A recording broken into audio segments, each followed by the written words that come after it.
বাবা জাহাঙ্গীর কইছে কেউ রে জীবনে একটা থাপড় দিস না অন্যায় ভাবে, তাহলে তোর গালটা রেডি রাখিস, এই জন্মেই তোরে থাপড়টা খাওয়ায় নিব, যদি এই জন্মে না খাওয়াছে আগামী জন্মে খাওয়াইবো, কিন্তু এটা মিট যাইব না, কারণ হক তো বান্দার হক নষ্ট, প্রতিটা মানুষ ধরা খাইব যায় বান্দার হকে। জান্নাতে যাইবেন না টিন টিন করে মৌলানা সাহেব, এত হস্তা মোল্লায় দোয়া করলে সব মাপ। আরে মিয়া আমার বাপেরে মাইরা ফালাইছেন, আমার এতিম করছেন, আমার মায়ের বিধবা করছেন, মোল্লায় দোয়া করবো, হজে গেলেন আল্লাহ মাফ করে দিব, হইলো তাই আল্লাহ জুলুমকার হয়ে গেল না? আমার উপরে তো জুলুম হইলো যে আমার বাপেরে নিরপরাধ বাপেরে সে মাইরা ফালাইলো। আমার জীবনটা কষ্টে কষ্টে আমি বড় হইলাম, আমার মা তার জীবন যৌবন নষ্ট হয়ে গেল, আর হ্যাঁ মক্কায় যায় পানি ছেড়ে দিস আল্লাহ মাফ করে দাও, আল্লাহ মাফ করে দিল, তা আল্লাহ কি সামাদ রইল? আল্লাহ তো জুলুমকার হয়ে গেল গা। অগ ভাষায় আল্লাহ তো জুলুমকার না, আল্লাহ ন্যায় বিচারক, আল্লাহ কি কাহার। এই কাহার রূপ কখন দেখবেন? বান্দার হকের বেলায়। বান্দার হক যখন সে ধরবো তখন সে হবে কাহার রূপ ধইরা বিচার করব, ন্যায় বিচারে কঠোর। আরেকটা রূপ আল্লাহর। আমাকে চরিত্রের দিকে আমরা চাই না তো, এইটা না। একটা আছে আপনি যে মানুষকে জুলুম করেন না, আপনি যদি কাউকে একটা কাজ করেন, সে যদি আপনাকে কোনো পারিশ্রমিক দেয় কিংবা খুশি, এইটা ঠিক আছে, আপনি জুলুম করা যাবে না কোনোভাবে। একটা আছে না দায়ে ঠেকায়া, আবার জুলুমেরও তো একটা মাত্রা আছে। সিবিতে ফালায় ভালা মানুষটারে সাজা দেওয়া যাবে না, একটু খারাপ রে হয়তো 2 দিন শাস্তি বেশি দেন। কষ্ট পাইলো, জুলুম করলে তার উপরে মানসিক ভাবে কষ্ট হয়, টাকা পয়সা দিলেও তো সে কষ্ট হয়। আসলে কি ওরা তো এই সাপোর্টটা করে, আপনি যে কোনো ওয়াজ মাহফিলে যাবেন, যেখানেই যাবেন, তারা এই সাপোর্টটা করতেছে যে আপনি যাই করেন, আপনি খালি নামাজটা পড়েন আল্লাহ আপনার মাফ করে দিব। তো এই অসৎ লোকটা ওইটাই ধরে হালায়। এখন শরীয়তের বিধানে যে নামাজ এগুলো কি করতে হবে না, আমি ধ্যান খেল মুরাকাবা যে অবস্থান ওই জায়গায় চলে যাবো, আমি কি স্টেপটা কি এটাও রাখবো না ওইটাও রাখবো? সালাত একটাই বাবা, আমি তো আপনার লগে যে তাইরে নাইরে কথা আমার দ্বারা হইব না। সালাত একটাই আমি পাইছি, কোরআন নিয়ে বসেন, কোরআনে সালাত কি ফরজ, মানে আপনি হাদিসের দলিল আনবেন, হাদিস তো ফরজ না, হাদিসের হুকুম ফরজ, তাহলে আপনি যে হাদিস দেখাইবার এসেন সালাত লইয়া, আগে ওইটা রাখেন, ওটা তো ফরজ না। আহেন আগে কোরআনে কি করছে সেটা শুনি। কোরআনে 82 বার পাইছি, এই 82 বারের মধ্যে কোরআন সরাসরি বলতাছে, আপনাকে দেখাইছি না আমি যে দাইমি সালাতের কথা, এটি স্পষ্ট। কোরআন বলতাছে তাহাজ্জুদের কথা স্পষ্ট, কোরআন বলতাছে উস্তার কথা স্পষ্ট। তো তাহাজ্জুদ মানে কি? তাহাজ্জুদ শব্দের অর্থ কি? এখন আপনি বানায় হালাইছেন গভীর রাতের নামাজ উঠে। অমিয়া সালাত তো সর্বক্ষণ, আপনি যে কর্ম করেন এটাও সালাত, আপনি যে ঘুমান এটাও সালাত, আপনি যে হাঁটেন এটাও সালাত। সালাদকে আপনি টাইমলি বাইন্দা লইছেন কেন? এটা কে করলো? মহানবী কি করছে? মহানবী কি খালি আসরের সময় হেরা পর্বতে গেছে? আর আপনি সালাদকে যদি বিশ্লেষণ করেন, এরা বনি ইসরায়েল দেখায় যে সূরা বনি ইসরায়েলের 78 নাম্বার হচ্ছে 75 নামাজের দলিল। ওখানে আপনি একটু বাই করবেন, খালি সূরা বনি ইসরায়েল কি মাক্কি সূরা না মাদানী সূরা? সূরা বনি ইসরায়েল হলো মাক্কি সূরা, মক্কায় নাজিল হয়েছে। আর মক্কায় যখন মহানবী ছিল তখন মহানবী মেরাজেই যায় নাই, মহানবী মেরাজে গেছে হিজরতের পরে মদিনা থেকে। তো হিজরতের আগে সালাতের আয়াত নাজিল হইলো কেমনে, সূরা নাজিল হইলো কেমনে? ও মিয়া সাহেব, বক্কর চক্কর তো সাধারণ মানুষের লোকে চলবো। মেরাজের আগে মক্কি সূরা হলো সূরা বনি ইসরায়েল। সূরা বনি ইসরায়েলের যদি 78 নাম্বার আয়াত যে কোনটা দেখায়, আকিমুস সালাত লিদুলিকি শামসি ইজা গাসাকিল লাইলে ওয়া কুরআন আল ফজর ইন্না কুরআন আল ফজরে কানা মাশহুদা। এনে সালাতের কথা কয়বার আছে? ফজর, জোহর, আসর, মাগরিব। আকিমুস সালাত, সালাত কায়েম করো, লিদুলিকি শামসি ইলা গাসাকিল লাইলে ওয়া কুরআন আল ফজরে ইন্না কুরআন আল ফজরে কানা মাশহুদা। এনে সালাত শব্দটা মাত্র একবার আছে, ফজর শব্দটা আছে 2 বার, কোরআন শব্দটা আছে 2 বার, তাই না? তো এই কোরআন রেহারা অর্থ করে দিচ্ছে নামাজ। হুজুরা যেন অর্থ করে ফজর নামাজ পড়ে ওই যে ফজর আমার এই কথা ফজর ইন্না কোরআন আল ফজরে, ওই কোরআন রে বানাইছে নামাজ, ফজর রে বানাইছে ফজরের নামাজ, এরা কোরআন রে নামাজ। এনে হেই ফরজ রে বানা লাগছে নামাজের ফরজ। হ্যাঁ ওই যাবো না, তবে এটা ঠিক আছে। এটা তো উনারা কিছু তো অন্য দেখা দিচ্ছে। বিকৃত হয়েছে। কোরআনের যে অনুবাদ আবার ওই সেটা যে বিকৃত। আমার কিন্তু তাড়না দিচ্ছে এই কথাগুলো, বারবার তাড়না দিচ্ছে। হাদিসের আমার মেসেজটা কিন্তু ওইখানে যারা বসে আছে সবাই মোটামুটি আজ করতে পারছে যে অনুষ্ঠানটাই মূল না, অনুষ্ঠানটাই মূল না। আমি যেটা মনে করতেছি, আমার এখানে 1 পয়সার স্বার্থের কথা হয় নাই, ভোগের কথা হয় নাই, যতক্ষণ কথা বলছি ডাক্তার দেন দিকে আমার ভিতরে তো শয়তান যুক্ত, আমি এটা পছন্দ করি না।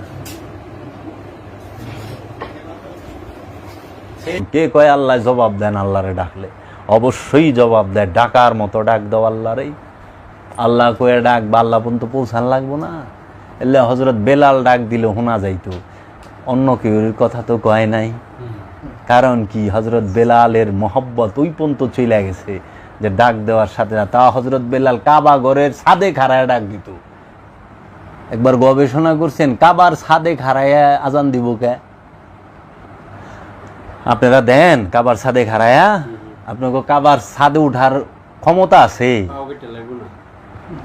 বেলাল দিছে, কারণ প্রেমিক আশিক। নামাজ পড়তে কইছে আমানুরে। বিশ্বাসী হ্যাঁ, মহানবী কি কিতেছে? ইয়া ইউহান নাস, হে মানুষেরা, কুলু বলো লা ইলাহা ইল্লাল্লাহ, তোমরা বলো লা ইলাহা ইল্লাল্লাহ। মানুষকে যখন দাওয়াত দিচ্ছে মহানবী, তখন বলতেছে ইয়া ইউহান নাস কুলু লা ইলাহা ইল্লাল্লাহ তুফলিহুন। লা ইলাহা ইল্লাল্লাহ বলো, লা ইলাহা ইল্লাল্লাহ বলো। আনা মুহাম্মাদুর রসুল আল্লাহ, আমি হচ্ছি মোহাম্মদ রসুল, আল্লাহর রসুল। তো এই জন্য আমরা কি পড়ি ঈমান আনার সময়? লা ইলাহা ইল্লাল্লাহু মুহাম্মাদুর রসুল আল্লাহ। লা ইলাহা ইল্লাল্লাহ, লা মানে নাই, ইলা মানে নেতা কর্তা অধিকারী, ইল্লা ব্যতীত আল্লাহ, আল্লাহ ছাড়া কোনো নেতা কর্তা অধিকারী নাই। কালেমা তৈয়্যিবার অর্থ জীবনে শুনছেন? আমার মনে হয় না, খালি পড়ছে। লা মানে নাই, কি নাই? ইলা হিব্রু ভাষায় ইলা মানে নেতা কর্তা অধিকারী। এই নেতাকে আপনার মধ্যে, কর্তাকে, অধিকারীকে। নেতা কাকে বলে? যিনি হুকুম করে। কর্তা কাকে বলে? যিনি কিছু কর্ম করে। অধিকারী কাকে বলে? যার জন্য করা হয়। নেতা আর কর্তা যার লেগে কিছু করে সেই তো অধিকারী। তাহলে এটা কোথায় আপনার মধ্যে? কলেমার ভেদ জানবেন না কি? কোন কলেমায় জিকির করে, কোন কলেমায় একটা কালামি আছে লালন সাইজির, যাকে কলেমা চিনো। লা ইলাহা ইল্লাল্লাহ জিকির, এটা কিন্তু জিকিরও আমরা করি না।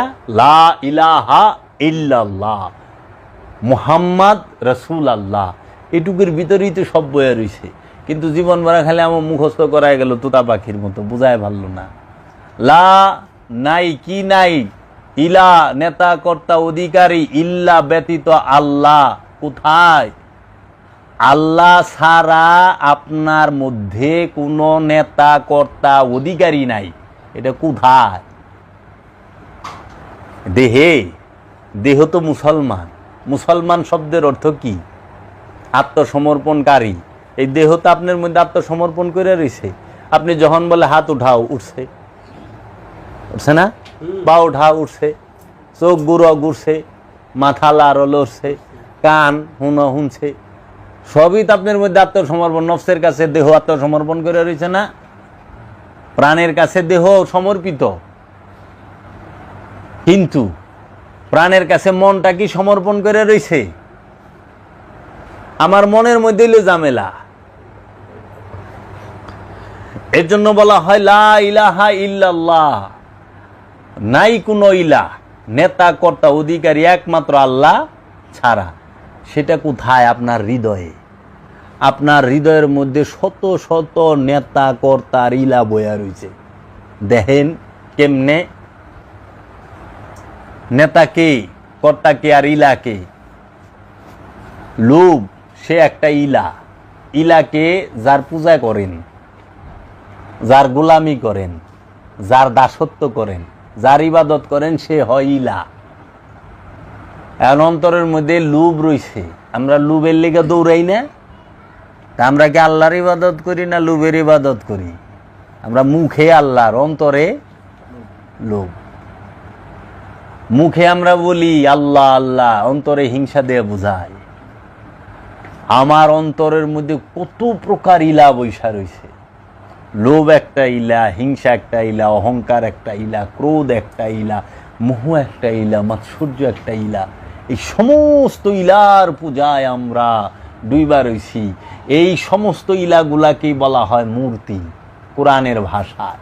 যে তোমরা মূর্তি পূজা করিও না, মূর্তি পূজা শিরক। সেই মূর্তিটা হচ্ছে এই লোভ মোহ। এটা এই যে খের, বাঁশ, পাথর, মোজাইক, স্টিল, লোহা দিয়া যে মূর্তি বানাই, এইটারে বোঝা নাই। কারণ ওই মূর্তিতে আপনার লাভও করতে পারে না, লসও করতে পারে না। ওইটা অথর্ব, নিষ্ক্রিয়। ওটাকে সরাইতে হয় না, গাড়িদা টাইনা নেওয়ার লাগে না, কান্দে নেওয়ার লাগে। আবার বেসাইরে যে ডুবাইবেন তাও একটা কিক মাইরা দেওয়ার লাগে, ডুবাইতেও কষ্ট। তো হ্যাঁ তো নিজেই আছে পেরেশানির মধ্যে।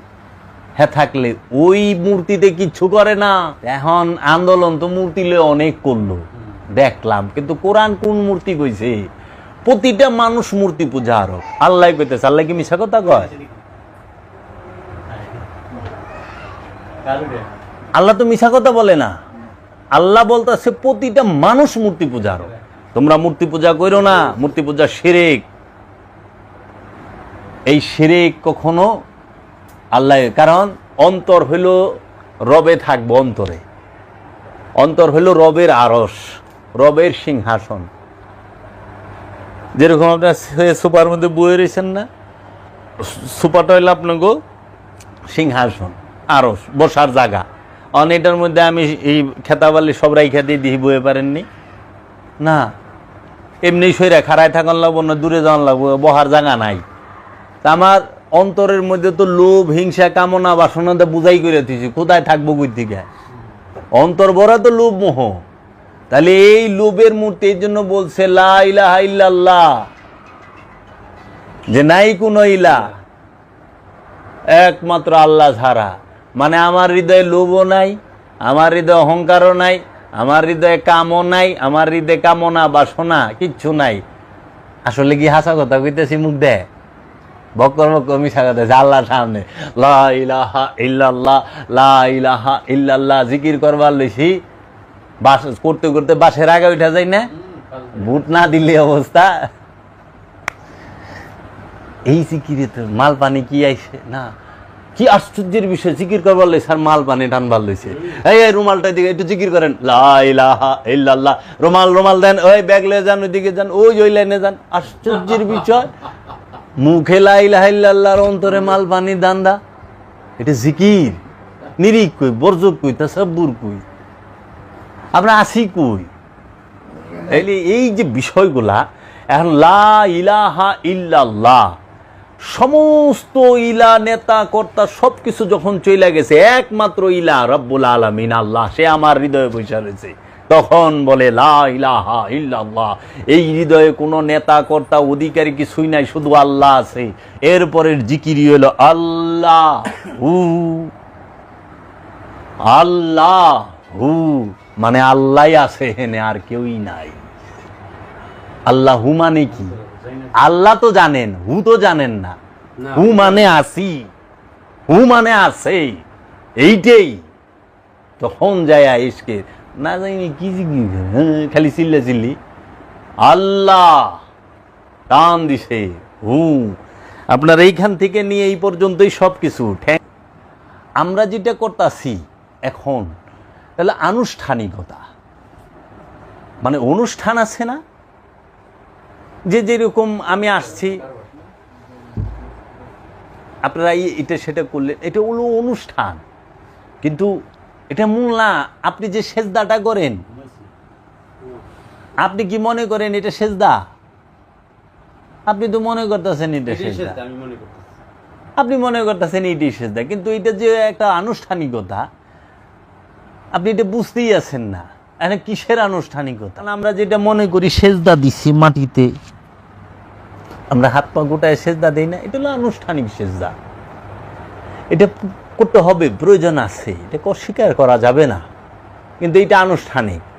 আপনি যেরকম হাত পা চোখ কান নাকের মাথাটা জমিনে লাগান না, কপালটা জমিনে লাগান না, হাতের আঙ্গুলগুলা জমিনে লাগান না, পায়ের আঙ্গুলগুলা জমিনে লাগান না, হাঁটুগোনা জমিনে লাগান না, তাহলে সব মানে একদম সমর্পিত আপনি।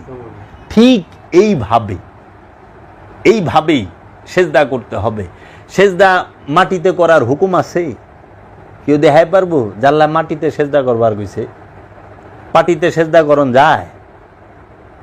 জায়নামাজে সেজদা করণ যায়? জায়নামাজে সেজদার হুকুম আছে? মাটিতে পাটিতে জায়নামাজে সেজদা করার হুকুম আছে? না। সেজদা কোথায় করবেন?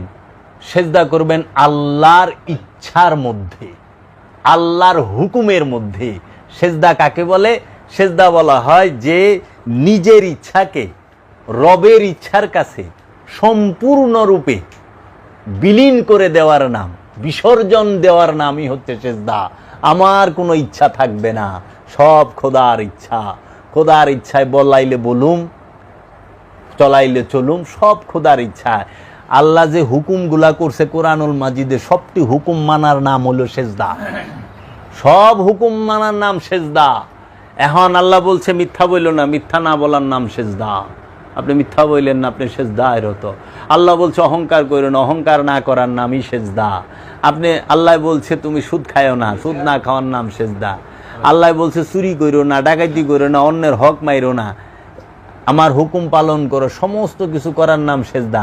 এখন আপনি সুদও খাইতে আছেন, সেজদাও করতে আছেন, এটা কি সেজদা না বাটপারি? আল্লাহর হুকুম মানলেন না, কিন্তু মানুষেরে দেখাইলেন জবর সেজদা করে রে, একে কালা দাগ ফালাই দিছেন। এর লেগে আল্লাহ কোরআনে, এর লেগে আল্লাহ কোরআনে কয়ে দিছে আল্লাযীনা হুম আন সালাতিহিম সাহুন, তাদের জন্যই দুজক ঠিক করে রাখে আল্লাহ, ওয়াইল নামক দুজক। আল্লাহ ওয়াইল নামক দুজক, এক নামাজি জান্নাতে যাইব, এক সেজদাকারী জান্নাতে যাইব, আরেক নামাজি ওয়াইল নামক দুজকে যাইব। সে কে? যে লোক দেখানো সেজদা করে। এই যে আমরা যেটা করতে আসি, সুদও খাইতেছে, ঘুষও খাইতেছে, বকর বকর মিছা কথা কইতেছে, অন্যের হক মারতে আছে, জমি জমা সব মাইরা, মানুষের রাস্তা বন্ধ কইরা হুদাহুদি মানুষের মাইরা হ্যাঁ সেজদা করবার লইছে। কি আল্লাহর হুকুম মানছে না মানুষের দেখাইতেছে? তাহলে সেজদা করতে গেলে ওই যে আপনি যেরকম হাত পা নীল ডাউন করে দিছেন, আপনি সমস্ত ইচ্ছাগুলাকে রবের দরবারে সমর্পণ করে দেন, মুর্শিদের কাছে সমর্পণ করেন, আল্লাহ রসুলের কাছে সমর্পণ করেন। ইয়া রসুল আল্লাহ, ইয়া হাবিব আল্লাহ, এই সমস্ত কিছু আপনার, আমার বলতে কিছু নাই, আমি আপনার দয়ার ভিখারি, আপনি আমাকে হেদায়েত দান করেন। তখন সেজদা। আর মৌলভী সেজদা করবার লইছে, সেজদাই আর অহংকার হয়ে গেছে। নামাজ পড়িলে অহংকার দূরের লেগে, ওখানে নামাজই অহংকার। নামাজ পড়াস বেটা, আমি 5 ওয়াক্ত নামাজ পড়ি, আমি বলে মিছা কথা কই। আর কি লেবাসটা ধরে থাকে বাবা। বিষয়টা কি? সেজদা মানেই হচ্ছে নিজের ইচ্ছাকে রবের ইচ্ছার কাছে সমর্পণ করা। রবের নাম দিয়ে ধোঁকাবাজি করা সেজদা না। এই সেজদা করুম কেমনে এটা তো জানি। হ্যাঁ, এই যে হাকিকি সেজদা, আল্লাহ বলছে মিথ্যা বলতে না করছে, মিথ্যা কইবেন না, মিথ্যা কইব না সাধনা ছাড়া। এটাই তো বলতেছি। আল্লাহ কইছে যে নীরব রইল সে নাজাত পাইল। নাজাত আরবি শব্দ, নাজাতের বাংলা হইল মুক্তি। যে চুপ থাকলো সে মুক্তি পাইল। কথা না কয়ে থাকেন তো দেখি কতক্ষণ থাকা পারেন। কে কথা তো শুধু প্রকাশ করতে হবে এমন না, ভিতরে যে ঘুরতেছে কথা, ওইটা তো কথা। আপনি ঠোঁট বন্ধ রাখা পারবেন, ঠোঁট তো রাখ করে আমার বউ 2 দিন বন্ধ রাখে। আপনাকে বউ রাখে না? আপনারা রাখেন না? কিন্তু সারাক্ষণ তো গুতাইতে থাকে না, বক্সিং মোহাম্মদ আলীর মতো চলবারি লিছে। কথা বন্ধ করতে হবে হেনকা, আপনি কথা বন্ধ করবেন এই জায়গার, মুখের না। মুখের কথার 4 পয়সা দামও খোদার কাছে নাই। এই জিনিসগুলোই তো দরকার। আল্লাহ তো কয় না, আল্লাহ কইছে কি, বুখারী শরীফের 1 নাম্বার হাদিস,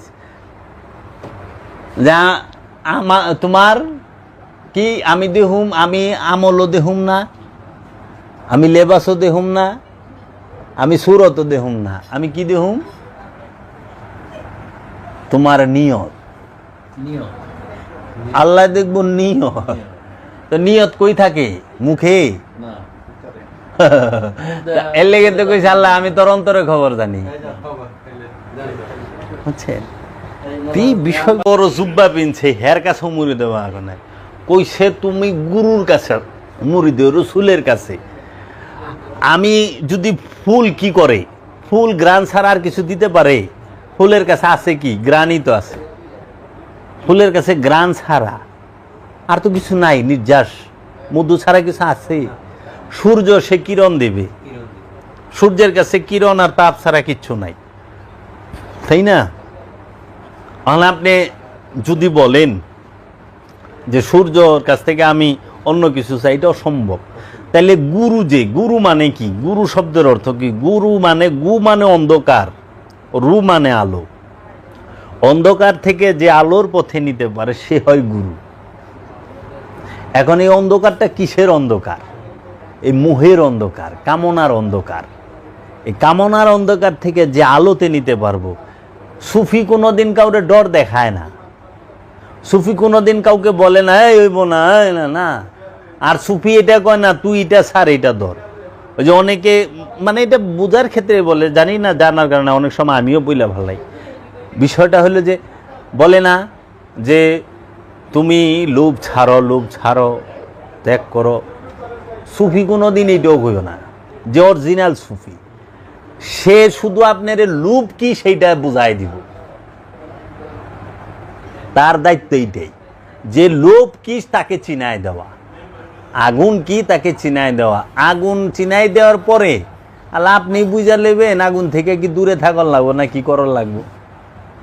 আর যদি আমার সেতারা, আমার মেয়ে, ও তো আগুন চিনে না, ও আগুনের স্বভাব চরিত্র সম্পর্কে জানা নাই, ও আগুনে যাইতেই পারে, কিন্তু আগুনের উপরে আমার এটাই না নিয়ে পারবেন, কারণ আমি আগুন সম্পর্কে জানি। ঠিক সুফিরা এই জিনিসটা জানায় দেয় যে লোভ কি, মোহ কি, অহংকার কি।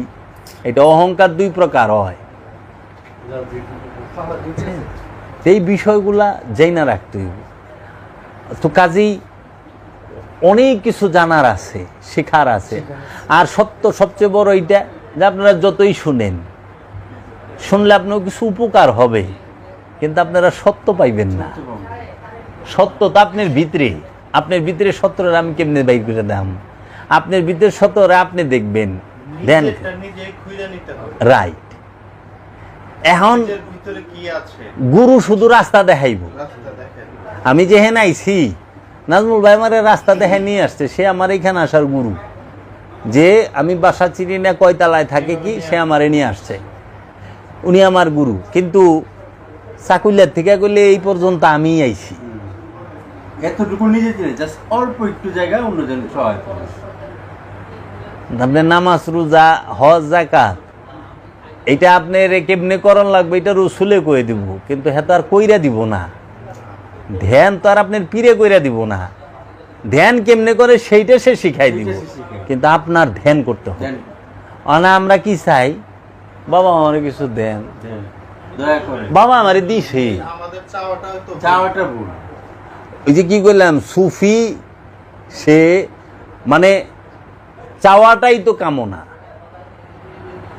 আল্লাহ চাওয়া, আমি আল্লাহ আমি তোমার কাছে কিচ্ছু চাই না, খালি আল্লাহ আমি তোমার চাই, এটাও তো চাওয়া, এটাও চাওয়া। সুফি তো চাওয়া থাকে না, চাওয়া হয়ে গেলে আমার মর্জি, আমার মনে তেরি মর্জি, জৈসা চাহে ওইসা রাখে, তোমার ইচ্ছা, যেমনে ইচ্ছা অমনে রাখো। আমি আমার কোনো চাওয়া না। ইশক, সাধক বলতেছে ইশক নে বুল্লে কো তা থাই থাই না চায়া। इश्क ने बुल्ले को ता थाई थाई नचाया, इश्क ने मंसूर को सूली चढ़ाया। মোহব্বতে বুল্লে সারে তার মুর্শেদের সামনে থাই থাই নাচাইছে। ওনার মুর্শেদ একদিন গম্ভীর চেহারা নিয়ে বসা রয়েছে, ভাব নিয়ে, তো তার দেখে একটু খারাপ লাগছে যে দয়ালে মনে হয় একটু ক্লান্ত। তো কি করছে, যাইয়া এই স্কার্ট মিস্কার্ট কাপড় কুপড় পিন দেয়, ঘুমটা টুমটা দিয়ে নাচ ভাল দিছে ইয়ের সামনে। তো দয়ালে দেখছে কে জানি নাচতেছে, যখন চেহারা খুলছে না দেহে বুললে এই হা হা হা করে আসিয়া দিচ্ছে। বুললে তুই মেয়াজ পাচ্ছ, এই যে হা হা করে তাকে খুশি করছে, ওইটাই তার দয়ার কারণ হয়ে গেছে। যে বললাম না, মুর্শেদকে খুশি করো, রসুলকে খুশি করো, কেমনে করবো ওটা তোমার ব্যাপার। অনেক সময় একটা ছোট জিনিসও অনেক খুশি হয়ে যায়। তখন বলছে ইশক নে মনসুর কো সুলি চড়ায়া, মোহব্বতেই মনসুর হাল্লা সুলিতে চড়ে গেছে। মোহব্বত ছাড়া হয় না, মোহব্বত ছাড়া জীবন দেওয়া যায় না। তো যারা দেশের জন্য শহীদ হয়েছে তারা দেশের মোহব্বতেই হয়েছে, মাল পানির আশায় হয় নাই। আচ্ছা, इश्क ने राजे को दर दर घुमाया, इश्क ने राजे को दर दर घुमाया। इब्राहिम आधाम बल्कि बल्केर बादशाह, से बादशाही ছাইরা দিয়া খোদার মোহব্বতে, মুর্শিদের মোহব্বতে দারে দারে ঘুরছে আত্মপরিচয়ের জন্য। इश्क ने मजनू को सूफी बनाया, मोहब्बत মজনুরে সুফি বানায় দিছে। মোহব্বত এমন জিনিস। এখন একটা বিষয় ক্লিয়ার হওয়া দরকার, পীরের যে সেজদা করে বা জি দেখছি বা তাজিম করে যে যেটা করে, এটার বিধান কি এবং কিভাবে করতে হবে? পীরকে সেজদা করাটা আর এই যে আমি যে নামাজ পড়ার কথা কইলাম না, আমরা যেটা করি একই সেম। আমি যে যা দেখলেন আমি পীরের পায়ে সেজদা করলাম, এটা হলো মিজাজি অনুষ্ঠান, এটা অনুষ্ঠান। পীরের পায়ে সেজদা তো তখন হইব যখন আপনি পীরের সমস্ত হুকুম মানবেন, তখন হলো পীরের পায়ে সেজদা। ওই যে বলে না, গুরু তোমার চরণে ঠাই দিও, এই চরণ মানে কি এই পাও না, এই চরণ মানে গুরুর যে আচরণ। চরণ শব্দের তো পাটা কিছু, চরণ শব্দের অর্থ আলাদা। গুরু চরণ মানেই হচ্ছে গুরুর স্বভাব এবং চরিত্র। গুরুর স্বভাবকেই চরণ বলা হয়, গুরুর আদর্শকেই চরণ বলা হয়। যে গুরুর আদর্শে, রসুলের আদর্শে, অলির আদর্শে আদর্শবান হওয়ার নামে হচ্ছে গুরু চরণে ঠাই নেওয়া। এর লেগে বলে তোমার চরণে আমাকে একটু ঠাই দিও। অনেক চরণ থেকে যদি খরম পূজা শুরু করে কাম হইব? আমরা তো চরণ থেকে খরম পূজা শুরু করছি। এর লেগে লোকনাথ ব্রহ্মচার বলছে, তোরা আমার চরণ ধরিস না, তোরা আমার আচরণ ধর। আর আমি তো পীরে সেদ্ধা করবার লেছে, পীরে যেটা করবার না করছো ওটা আরো বেশি করি, বাদ পারি। তো কি পীরে সেদ্ধা ওটা এর লেগে ওই যে ওখানে মোল্লারা পাইছে, হ্যাঁ পীরের সেদ্ধা করে, এটা কই আছে আছে। ওই মিয়া মানুষকে সেজদা করেন জানে, মানুষ কি কিসের সেজদা? পীরে মানুষ কেমনে ফেলেন আপনি? অলিকে মানুষ বলা হয়েছে? সে মানুষ থাকে না, এই যে সে তো ভিতরে পৌঁছে গেলে আর সে মানুষ থাকে না। বাহ, কাবারে সেজদা করেন কে? কাবা কি আল্লাহ? মক্কা ঘরে যে সেজদা করেন, মক্কা আল্লাহ? ওই যে 4 দেয়ালের ঘরটা, তো ওটারে তো সেজদা করতে দেখতেছি। মাকাম ইব্রাহিম আল্লাহ? উত্তরটা দেন আমার আগে। এটা যদি উত্তর দেওয়া পারেন আমি আপনাকে উত্তর দিন। আপনিই কইতেছেন আল্লাহ ছাড়া কেউ সেজদা দেওয়া জায়েজ না, শিরক। তা আপনি যে কাবার সামনে চতুর্দিকে গুল হইয়া ওই 4 দেওয়ালের যে ঘরটা পাথর, তারে সেজদা করতেছেন, সে কি আল্লাহ?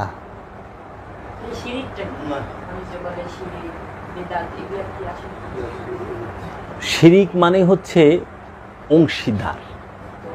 মানে আল্লাহর অংশীদারিত্ব করা আল্লাহর এটা তো আল্লাহর পীরের আর আল্লাহর একটু সমান সমান করতেছে সেজদা দিয়ে আপনি এটা হুজুরা বুঝাইতেছে ওখানে এইটাই তো চালবাজি, হ্যাঁ এটা বুঝাইতেছে এইটি চালবাজি। না এটাই তো বলতেছে তাহলে আপনাদের ভাষায় মানে শিরিক এখন শিরিক আমাদের ভাষায় না, আমাগো আর হুজুর গো ভাষায় তৈব না, কোরআনের ভাষায় শিরিক কাকে বলে? হ্যাঁ, শিরিক শব্দের অর্থই হচ্ছে দুই, দুইয়ের অস্তিত্বকে গ্রহণ করার নামই হচ্ছে শিরিক। মানে আপনার যে কলব, আপনার যে অন্তর, আপনার যে হৃদয়, সেই হৃদয়ে একজন থাকবে, একজন থাকবে। সে হচ্ছে রব্বুল আলামিন। এখন ওই অন্তরে যখন আপনি রব্বুল আলামিনরে না রাইখা আরো কাউকে রাখবেন, তখনই হয়ে যায় শিরক। দুইয়ের অবস্থানকেই বলা হয় শিরক। সমগ্র সৃষ্টি জগতে যা কিছু আছে সব তৌহিদে বাস করে, মানে একের মধ্যে বাস করে। একের মধ্যে বাস করা মানে কি? আল্লাহ সেজদায় রত সবাই, সবাই আল্লাহ সেজদা করতেছে। সেই সেজদাটা কি? যে আল্লাহর ইচ্ছা ছাড়া গাছের পাতা লড়ে না, আল্লাহর ইচ্ছা ছাড়া কোনো সৃষ্টি সে জন্মও দেয় না, সে জন্ম নেয়ও না, আল্লাহর ইচ্ছা। এবং আপনি তৌহিদের দিকে চায়া দেন, হ্যাঁ গো সিজার করার লাগে না, লাগে না, কোন সময় হইল নাই, ন্যাচারাল। এবং সমস্ত কিছু রবের ইচ্ছার কাছে জুইকা রয়েছে। আল্লাহ কইতাছে ওয়াশ-শামসু ওয়াল কামার ওয়ান নাজমু ওয়াশ-শাজারু ইয়াসজুদান। ওয়াশ-শামস মানে সূর্য আল্লাহ সেজদায় রত, ওয়াল কামারে চন্দ্রগুলো, চন্দ্র আল্লাহ সেজদায় রত, ওয়ান নাজমু ওয়াশ-শাজারু ইয়াসজুদান সমস্ত গ্রহ উপগ্রহ যা কিছু আছে সব আল্লাহ সেজদায় রত। এবং ওয়াশ-শাজারু মানে গাছগুলো আল্লাহ সেজদায় রত। আর আপনি যেটা সেজদা মনে করতেছেন, অনেক সূর্যরে তো দেখি না মাটির মধ্যে মাথা ঠেকাইতে, দেখছেন আপনারা কোনো দিন চন্দ্ররে? না। গাছের কোনো দিন দেখছেন গাছের মাথা মাটি দেয়ছে সেজদা করবার লইছে? পশুরে দেখছেন কোনো দিন মাটিতে ঠেকায় আত্ম মিলে সেজদা? কিন্তু আল্লাহ তো কইতেছে এরা সবাই সেজদায় রত। তাহলে সেজদার মানে কি? সেজদার মানে তো মাথা নিচা করা না, সেজদার মানে হচ্ছে আল্লাহর ইচ্ছার মধ্যে এরা চলে। যেরকম সূর্য কোনো দিন তার সময় অতিক্রম করে নাই, সে কোনো দিন তার ইচ্ছা অন্য দিক দিয়ে ঘুরে নাই, আল্লাহ যে দিক দিয়ে রাখছে সেই দিকেই। চন্দ্রও তাই, গ্রহগুলাও তার কক্ষপথে ঘুরতে আছে, গাছগুলাও তার ইচ্ছা মতো, রবির ইচ্ছা মতো বাতাস দিচ্ছে, নাড়াচড়া করছে। পশু পাখিগুলাও রবির ইচ্ছা মতো তারা খাইতেছে, তারা জন্মাইতেছে, মৃত্যুবরণ করে, তাকেও কোনো ফরিয়াদ নাই, আল্লাহ আমার রোগ বালা করে দাও, আল্লাহ আমাকে হায়াতে তৈয়বা দান করো, আল্লাহ আমাকে পানি বাড়ায় দাও, বিল্ডিং বাড়ায় দাও, কে কোন আশা লইয়া বয়ে রয়েছে হের আশা পুরা কইরা দাও, আছে নাই? আল্লাহ যা দিতেছে তাই খাইতেছে, নাই নাই মরে অভিযোগ নাই। আপনার বাচ্চাটারে যদি কেউ দুইটা চটকনা মারে আপনি মামলাও করবেন, আর ওর বাচ্চারে জব করে শিল্লা কাইটে বিট লবণ লাগায় খায়া লাইতেছেন, ও একদিন অভিযোগ করছে? কারণ ও সেবায় নিয়োজিত, আপনি সেবায় নিয়োজিত নন। কারণ আপনাকে স্বাধীনতা দেওয়া হয়েছে, সীমিত স্বাধীন ইচ্ছা শক্তি, মন দেওয়া হয়েছে, যেই মনটা অন্য কোনো কারক নাই। এর জন্য আপনি শিরক করতে পারেন। এরা ইচ্ছায় অনিচ্ছায় রবের সেজদায়। আমার একটা অপশন রয়েছিল, বলেন।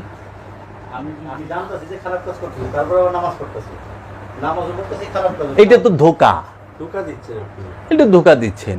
এখন আমি আপনাকে ছোট্ট করে বলতে পারি, সেইটা হইল আপনি কি প্রশ্নটা করলেন?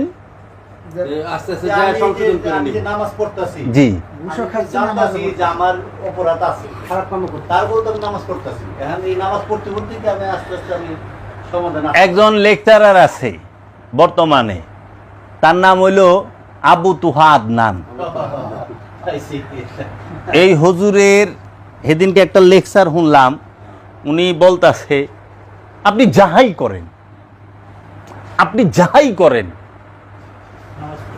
আপনি নামাজটা ঠিক রাখবেন, নামাজ ছাড়বেন না, নামাজ পড়তে থাকবেন, নামাজ পড়তে পড়তে পড়তে পড়তে একদিন আপনি ঠিক হয়ে যাবে, সব ঠিক হয়ে যাবে। ভাই, তাহলে কোরআনকে কি মানা হইলো? এখন আহেন, এন থেকে একটু স্মরণ লাগে সালাতের থেকে। হক কয় প্রকার জানেন? না, হক কয় প্রকার, জানি না। অধিকার কয় প্রকার? হক মানে অধিকার কয় প্রকার? 2 প্রকার। একটা হলো হাক্কুল্লাহ মানে আল্লাহর হক, আর একটা হলো হাক্কুল ইবাদ বান্দার হক। হক 2টা, একটা হলো হাক্কুল্লাহ আর একটা হলো হাক্কুল ইবাদ বান্দার হক। আল্লাহর হক কি? 5টা: সালাত, সিয়াম, হজ, যাকাত, কুরবানি। 5টা হলো আল্লাহর হক। আর বান্দার হক কতটি জানেন? জানি না। বান্দার হক সম্পর্কে কোরআন আল্লাহ 274টা আয়াত নাজিল করছে। জানা আছে? আপনি নামাজের সালাত সম্পর্কে কোরআনের আয়াত হলো 82টা, আর হক বান্দার হকের সম্পর্কে কোরআনের আয়াত হলো 274টা। তো 274 বেশি না 82 বেশি? 274 বেশি। তো 82টা হলে ফালবার বলেছেন, 274টা তো কনই না। কি রে কইলে আমি তো মাগনা ওয়াজ করবার এসে দেখে আপনার ওয়াজ শুনতে আছে। আমি আপনার মসজিদের ইমাম সামনা যদি কয় এই যে শুক্রবারে জুম্মার এমন আছে যে খুদবার আগে চাকরি যায় পারে গা, আর যে নামাজ পড়বো হ্যাঁ ওই নামাজে খারাই করবো শালার বু খালি সালামটা ফিরাই লই তোর লাত্তিটা মসজিদটা বাইর করে দেব। এটি বাস্তবতা। এখন আহেন আপনি, আল্লাহ বলছে আল্লাহ রহমানুর রহিম, আল্লাহ রহমান পরম দয়ালু, আল্লাহ রহিম তিনি দাতা এবং দয়ালু, আল্লাহ গফুর ক্ষমাকারী, গফুরুর রহিম সে ক্ষমার পরে দান করে। এখন বান্দার হক আর আল্লাহর হক, মানে আল্লাহর হক যেটা 5টা। জীবনে আপনি সালাতই করেন নাই, জীবনে আপনি সালাত কোনোদিন করেন নাই, একদিনও করেন নাই। আপনি কোনোদিন যাকাত দেন নাই, কোনোদিন একটা রোজাও রাখেন নাই, হজও করেন নাই, কুরবানিও করেন নাই, কিন্তু রব্বুল আলামিনের সামনে দাঁড়ায়া চোখের পানি ছাইড়া দিয়া বলছেন আল্লাহ আমি জীবনেই করি নাই, আমি ভুল করছি, আমি মাপ চাই, তুমি আমার মাফ করে দাও। আপনি জানেন ওই যে হাত তুইলে আপনার হৃদয়ের খবরটা তো সে জানে। আল্লাহ সামিউম বাসির, আল্লাহ সব দেখে, আল্লাহ সব শুনে, আল্লাহ আপনার মাকামে সুদূরের খবর জানে।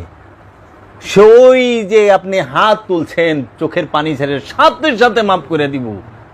আল্লাহ বলছে তুই কত গুনাহ করবি, তুই কত গুনাহ করবি, আমি তার থেকে মাফ করতে পারি। সেটা হলো বা আল্লাহর হকের বেলায়। সালাত না পড়লে কেউ কাফের হয় না, গুনাহগার হয়, কারণ সালাত ফরজ। এটা যদি কেউ না করে, সালাত না করে, সে গুনাহগার হয়, কাফের হয় না। যে যাকাত না দেয় সে গুনাহগার হয়, কাফের হয় না। যে হজ না করে, জীবনও করে নাই, সে কাফের হয় না, গুনাহগার হয়। তাহলে কাফের হয় কি করলে আর গুনাহগার হয় কি করলে এইটি সে নাগে জানবে না। অনেক মোল্লা ঠেলা মাইরে কয় এত নম্বর মৌলবী শরীফের মধ্যে আছে, মৌলবী শরীফের মধ্যে লেখছে যে দেখেন নামাজ না পড়লে কাফের হইয়া যাইবেন। আশ্চর্যের বিষয়, সালাত হচ্ছে ইবাদত, আকীদা না। দাসত্ব আর আকীদা, আকীদার পরে আসে ইবাদত। যার আকীদা খারাপ সে হয় কাফের। আল্লাহ এবং আল্লাহর রসুলকে যদি কেউ বিশ্বাস না করে, আল্লাহকে যদি কেউ বিশ্বাস না করে, সে হয় কাফের। শুধু আল্লাহকে বিশ্বাস না করলে সে কাফের হয় না, আল্লাহর রসুলকে যে মানে না সে কাফের। আবু জেহেল আল্লাহকে মানত, আবু জেহেল আল্লাহরে যদি না মানত তাই কাবার গিলাপ ধরে কসম খাটতো কে? প্রতিটা যুদ্ধের আগে কাবার গিলাপ ধরে কসম কেটে যেত, কাবার ছায়া তলে বয়ে থাকতো যদি কাবা বিশ্বাসই না করতো। মুহাম্মদ সাল্লাল্লাহু আলাইহি সাল্লামকে রসুল মানে নাই, তারে বাইশটা কইছে জীবনে রসুল আল্লাহ হয় নাই। তো আবুল আহাব আবু জাহেল এগিনা সবটি খোদা মানতো কিন্তু রসুল মানতো না। এই রসুল না মানার কারণে হয়েছে কাফের, বুঝছেন? এখন আপনি রবের ইবাদত একটাও করেন নাই, রব আপনারে ক্ষমা করবে, কিন্তু আপনি তো রহিম মিয়ার টাকা মাইরা দিছেন। রহিম মিয়া তার আল্লাহ না, বান্দা, বড় টাইস্টা লোক, শেষরা লোক। রহিম সাহেব মাফ করে দেন। জাগা কি আল্লাহর মারছেন? এই যে বাড়ির বাউন্ডারি দিবার যাইয়া এক হাত ঢুকে গেছেন, এটা কি আল্লাহর জায়গা না বান্দার জায়গা? বান্দার আমানত। জায়গা তো আল্লাহর, কিন্তু আমানত তো বান্দার। তো বান্দার আমানত নষ্ট খেয়ানত করবেন আপনারে বান্দায় না মাফ করলে। আল্লাহ কোরআন বলতেছে সুন্নাতাল্লাহি লা তাবদীলা, আল্লাহর আইনের কোনো পরিবর্তন হয় না, আল্লাহর আইনের পরিবর্তন হয় না। লা তাবদীলা কালিমাতিল্লাহ, আল্লাহর কালামেরও পরিবর্তন হয় না। এখন আপনি বান্দার জাগা মারছেন, বান্দার হক মারছেন, বান্দার রাস্তা আটকাইছেন, বান্দারে হুদাহুদি পিটাইছেন, হাতে একটা লাঠি আছে দেখছেন হুদাহুদি গোয়ার মধ্যে একটা বাড়িটা দিল, কিচ্ছু না, চিনে না জানে না, ক্ষমতা আছে দিই একটা বাড়ি, কারণ আমি পুলিশ, একটা বাড়ি দিয়ে দিলাম, আমার ক্ষমতা আছে না, ও কি করব, বাস গোয়াটা নিজের রেডি রেখে না, আপনারা একটা দিব। বাবা জাহাঙ্গীর কইছে কেউ রে জীবন একটা থাপড় দিস না অন্যায় ভাবে, তাহলে তোর গালটা রেডি রাখিস, এই জন্মেই তোরে থাপড়টা খাওয়াই নিব, যদি এই জন্মে না খাওয়াছে আগামী জন্মে খাওয়াইবো, কিন্তু এটা মিট যাইব না, কারণ হক তো বান্দার হক নষ্ট, প্রতিটা মানুষ ধরা খাইব যায় বান্দার হকে। জান্নাতে যাইবেন না টিন টিন করে মৌলানা সাহেব, এত হস্তা মোল্লায় দোয়া করলে সব মাপ। আরে মিয়া আমার বাপেরে মাইরা ফালাইছেন, আমার এতিম করছেন, আমার মায়েরে বিধবা করছেন, মোল্লায় দোয়া করবো, হজে গেলেন আল্লাহ মাফ করে দিব, হইল তা আল্লাহ জুলুমকার হয়ে গেল না? আমার উপরে তো জুলুম হইল যে আমার বাপেরে নিরপরাধ বাপেরে সে মাইরা ফালাইলো, আমার জীবনটা কষ্টে কষ্টে আমি বড় হইলাম, আমার মা তার জীবন যৌবন নষ্ট হয়ে গেল, আর হ্যাঁ মক্কায় যায় পানি ছেড়ে দিস, আল্লাহ মাফ করে দেও, আল্লাহ মাফ করে দিল, তা আল্লাহ কি সামাদ রইল? আল্লাহ তো জুলুমকার হয়ে গেল গা, অগ ভাষায় আল্লাহ তো জুলুমকার না, আল্লাহ ন্যায় বিচারক, আল্লাহ কি কাহার। এই কাহার রূপ কখন দেখবেন? বান্দার হকের বেলায়, বান্দার হক যখন সে ধরবো তখন সে হবে কাহার রূপ ধইরা বিচার করব, ন্যায় বিচারে কঠোর। আরেকটা রূপ আল্লাহর আদিল, যিনি সূক্ষ্মতি সূক্ষ্ম বিচারক, এই দুইটা রূপে আল্লাহ বিচার করব বান্দার হকের বেলায়। কি করছস? আমার হকের লেগে কোনো ঠেকা নাই, সব মাপ, বান্দার হক এর লেগে আপনার চলাফেরা আল্লাহর লগে না বান্দার লগে? ঠিক মতো চলতে হইব। ঘুষ খাইলে অবস্থা খারাপ, সুদ খাইলে অবস্থা খারাপ, মাইসেরটা মাইরা খেলে অবস্থা আরো খারাপ, পরের জুলুম করলে অবস্থা আরো খারাপ, দাম বেশি রাখলে দোকানে, ওজনে কম দিলেন, বেজাইলা মাল বেচলেন, সব বান্দার হক। কোরআনে 274 বার আপনারা দোয়া করেন, আমি এটা বাইর করতেছি, হয়েছে আমার অনেকটা, আমি এইটাতে একটা কিতাব বাইর করুন, খালি কোরআনের আয়াতগুলা থাকবো যে মানুষ তোমরা দেহ, এটি কয় না কে রে, হেও বান্দার হকে আটকে রইছে। আল্লাহ কইছে লা তাকরাবুস সালাহ ওয়া আনতুম সুকারা, লা না না তাকরাবুস সালাত, নামাজে সালাতের দ্বারের কাছে যায় না, ওয়া এবং আনতুম সুকারা, মোহগ্রস্ত অবস্থায়। সুকারা শব্দের অর্থ হলো মোহ। আরও যদি ভাঙেন, শাক্কার আরবিতে বলা হয় শাক্কার, শাক্কার মানে চিনি, আর সুকারা মানে মধু, মিষ্টি, মিষ্টি মিষ্টি জাতীয় মিষ্টির ধারের কাছে যাইবার না করছে। লা তাকরাবুস সালাহ ওয়া আনতুম সুকারা, মোহটা মানুষের মধুর থেকেও মিঠা। মানে যে পোলাপানের দিকে চায় থাকেন না, হ্যাঁ আমার পোলাটা কত সুন্দর রে, হ্যাঁ কি করস, একটা হইলো বাচ্চা কাচ্চা হয়েছে, তারা পড়াশোনা করবেন, বড় করবেন, মানুষের মতো মানুষ। আরেকটা হলো মোহ, এই বর্ষ কেন পড়ে যাবা, এইটা করছো, সারাক্ষণ দুই চোখ দিয়া পোলার দিকে এমনভাবে চায়া থাকে, হের চোখই বরবাদ হয়ে যাবে ওটা, এইরকম একটা। এটা হলো মোহ। মোহ মানে হচ্ছে অ্যাটাচমেন্ট, কোনো কিছুর সাথে লাইগা থাকা। এই মোহের গ্রস্ত অবস্থায় সালাতে যাইবার না করছে, আর ইমাম সাহেব তো দেখে মোহটা আমার ভিতরে আছে, এর লেগা এইটার অর্থকরণ যাইব না। এটা এক কাম করো, অর্থ ঘুরাই দাও, লা তাকরাবুস সালাত ওয়া আনতুম সুকারা, তোমরা নামাজের ধারের কাছে যায় না নেশাগ্রস্ত অবস্থায়। বলেন সুবহানাল্লাহ। আলে আমরা কই সুবহানাল্লাহ, কারণ হুজুরে তো মদ খায় না, হুজুরে গাঞ্জাও খায় না, হুজুরে হিরোইন বাবা আব্বা কিচ্ছু খায় না, কিন্তু মোহ কইলে তো হুজুরের আছে। এর লেগা কয় না ওইটা না, আরে মদ তো খায় অন্য মানুষে, সাধারণ মানুষে যারা গেছে, জুয়ার নেশা আছে, অমুকের নেশা তো অনেক প্রকার নেশাই আছে। অনেক মোহ আছে মানে। এখন যদি নেশাগ্রস্ত অবস্থায় না যাও তাহলে আরবিটা কি হইব? ওইখানে আরবি নেশার আরবি হলো খামরা, মদের আরবি খামরা। এই কোরআনেই আছে লা তাকরাবুস সালা ওয়া আনতুম খামরা, মানে তোমরা নেশাগ্রস্ত অবস্থায় যায়ও না। অন আছে সুকারা, মানে মোহগ্রস্ত অবস্থায়। কে লোভ মোহ ছাড়া, কামনা বাসনা ছাড়া মানুষ আছে। এলে আমি নরসিংদীতে আর 2500 ওয়াজ করবার গেছি। আমি কি আপনাকে এলাকায় তো কোনো সুদক্ষণ নাই?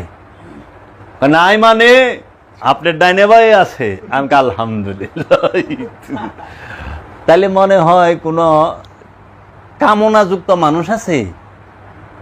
সবাই চুপ, কামনা ছাড়া কোনো মানুষ নাই। খান্নাস আরবি শব্দ, খান্নাসের বাংলা অর্থই হলো কামনা। আর শয়তানের সবচেয়ে ভয়াবহ শক্তিশালী রূপ হলো খান্নাস। কুল আউযু বিরাব্বিন নাস, কুল বলুন আউজ, পানা চাই, আশ্রয় চাই। রব্বে ইন্নাস, মানুষের রবের কাছে। মালিক ইন্নাস, যিনি মানুষের মালিক মানে বাদশাহ। ইলা হিন্নাস, যিনি মানুষের ইলা, নেতা কর্তা অধিকারী। মিন হইতে শাররিল ওয়াসওয়াসিল খান্নাস, সর্বক্ষণ যে আমার খান্নাসের যে কুমন্ত্রণা হইতে মুক্তি যাই, যে সর্বক্ষণ ওয়াসওয়াসা দিতেছে কামনা। খান্নাসের বাংলা অর্থ হইল কামনা। এখন কোন আপনারা এখানে যারা আছেন কামনা ছাড়া কে আছেন? একটু হাত তুলে দেখান। আছেন? সবাই আছে। কেউই নাই। কারণ লোভ ছাড়া মানুষ আছে, কামনা ছাড়া মানুষ নাই। কামনা হলো জননী সমস্ত কিছু। এর জন্য শয়তানের সবচেয়ে ভয়ঙ্কর রূপ হচ্ছে খান্নাস। এর লেগে আল্লাহ কইছে আমি তোমার পরীক্ষা করার জন্য খান্নাস রূপী শয়তানকে ঢুকাইয়া দিছি। শয়তানের যে খান্নাস রূপ সেইটা তোমার ভিতরে ঢুকাই দিছি। রক্তের পরতে পরতে মিশা রইছে, কেমনে বুঝবা? কারণ এই কামনা অনুভূতির সাথে যুক্ত। কামনা যদি দেহের সাথে লাগা থাকতো, লাখ সাবান আর লাইব্বই সাবান 100% হালাল সাবান না, হালাল সাবান দা ডইলা হালাল হয়ে যেতাম। হালাল সাবান দা ডইলা পরিষ্কার হন যায়, পবিত্র হন যায় না বাবা। অন আপনারা পরিষ্কার রে পবিত্র বানায় হালাইছেন, কি কমু? পানি দিয়ে পরিষ্কার হন যায়, পবিত্র হওয়া যায় না। পবিত্রতা তো অন্য জিনিস। শরীরকে পবিত্র করতে বলে না, শরীর তো পবিত্রই। শরীরে আপনি কেমনে পবিত্র করবেন? পেটের ভিতরেই তো গু রইছে, পেটের ভিতরেই মুত রইছে।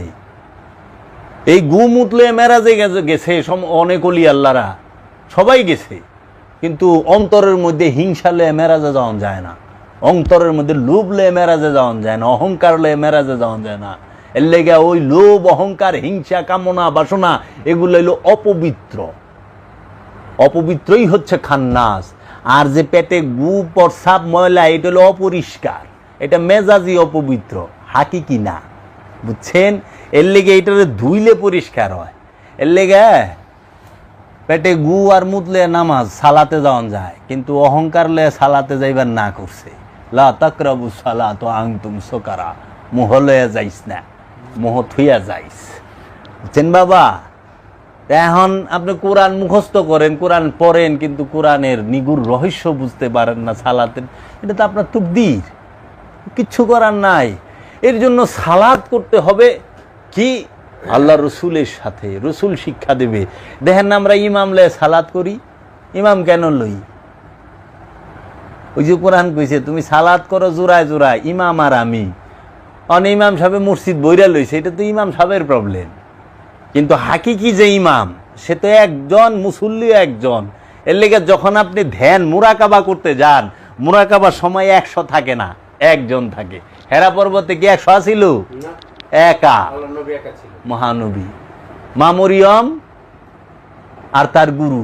মা মরিয়ম কার ধ্যান করছে? হযরত জাকারিয়া আলাইহিস সালাতু ওয়াস সালাম। কারণ মা মরিয়মের আপন খালু হইল হযরত জাকারিয়া, উনিও নবী। এবং এই জাকারিয়া নবী তার দেখাশোনা করছে। ওই মেহরাবে আনসিজনাল ফল আসছে ওই রুমে, তখন বলে মারিয়াম এই ফল কয়টি রবের তরফ থেকে আসে। তখন হযরত জাকারিয়া নবী 100 বছরের বয়স্ক মানুষে ওই ঘরের উসিলাদের আল্লাহর কাছে একটা সন্তান চাইলো যে আমার একটা সন্তান দাও, তখন তার একটা সন্তান হইল, সেই সন্তানের নাম হচ্ছে ইয়াহিয়া। হযরত ইয়াহিয়া আলাইহিস সালাম জাকারিয়া নবীর ছেলে। এই বিষয়গুলা আমাদের জানা প্রয়োজন।